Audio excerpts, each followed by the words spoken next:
Hello guys, Greg back with another video. So today I'm doing a video on my top 5 designer fragrance houses. I'm also going to do a separate video in the next few days on my top 5 niche houses.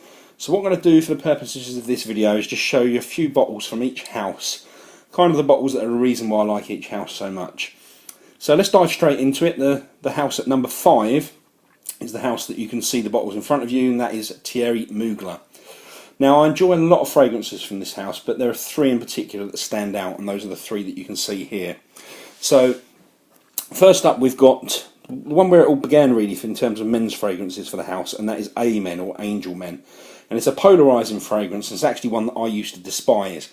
It's got this kind of tar-like note at the top, which is really quite difficult to get used to. But the fragrance develops quite quickly, and it becomes what I would call a chocolatey caramel patchouli scent. And I actually really love it now, and it lasts forever, this one. And then next up we've got what I think is the best flanker from the Angel Men line, and that is Pure Havane. And this is like a cherry vanilla tobacco scent. And then finally we've got one which is actually completely different from any other men's fragrance from the line, and that is Mugler Cologne. And it's a green, fresh, soapy fragrance. And for what it's trying to achieve, which is, you know, that fresh, clean out of the shower, simple type of fragrance, is actually a masterpiece in my opinion. Pure Havane, Mugler Cologne, both got 10 out of 10 reviews from me. I'll leave links below for both of those videos. So the house at number 5 is Thierry Mugler. So the house at number 4.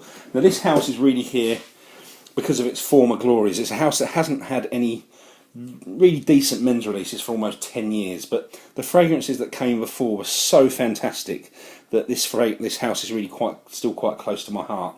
So you probably guessed it by now. The house is Gucci, and there's 4 men's fragrances from this house that I think are truly fantastic. Unfortunately, only one of them is still in production. So the 4 fragrances are Gucci Pour Homme, which is an incense, cedar and pepper fragrance. Then we've got Gucci Pour Homme 2, which is my favourite tea-based fragrance, and actually one of my very favourite fragrances of all time. Then we've got Gucci Rush, which is like it's a musky sandalwood fragrance. A lot more to it than that, but musky sandalwood is what I always think of when I think of this fragrance. And then finally, we've got Gucci Envy, which is all about incense and ginger, and I absolutely love ginger in fragrances. It's also got a very similar sandalwood note to the one that's in Gucci Rush. Now, all 4 of these fragrances are Hall of Fame worthy in my opinion. Just a shame that all of them except for Gucci Pour Homme 2 are now discontinued. Very hard to find. If you can find them, really expensive. So that's a shame. But the house at number 4 for me is Gucci. So the house at number 3. This is a house that there are lots and lots of fragrances that I really love, or say really like, but 3 in particular that really stand out. And the fragrances I'm going to show you from the house are Rive Gauche, La Nuit de l'Homme, and Curos. And the house, of course, is Yves Saint Laurent, or YSL. Actually got this Curos from a friend on Facebook. Not sure if that's zooming in, but it's actually an 80s vintage, so I'm really, really pleased to have that. But as I say, with this house, many fragrances, I think it's a really underrated house, a really, really good house. So that's number 3, and that is Yves Saint Laurent. So now on to the top 2. Now this actually was more difficult than, well, say more difficult than it would have been if I'd have done it a year ago, because I've spent a lot more time with the house that's at number 2 position. Really learned to appreciate. I've got a huge amount of respect for the creations from this house. So the house at number 2 and very nearly number 1 is Chanel. Now I could talk about at least 10 fragrances from this house. If you're including the exclusive line, probably another 10 on top of that.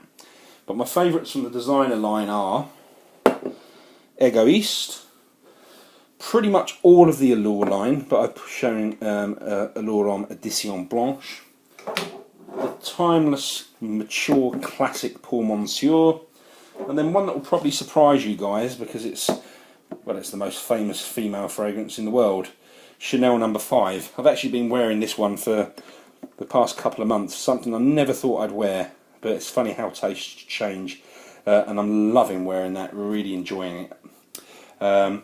So yeah, it's, as I say, this house is I think there's something mistakably Chanel about all their fragrances, some DNA in there.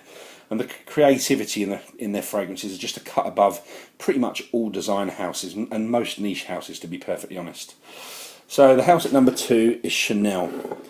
So the house at number 1 is probably quite obvious now, but it's a house that's created probably my 2 favourite fragrances of all time.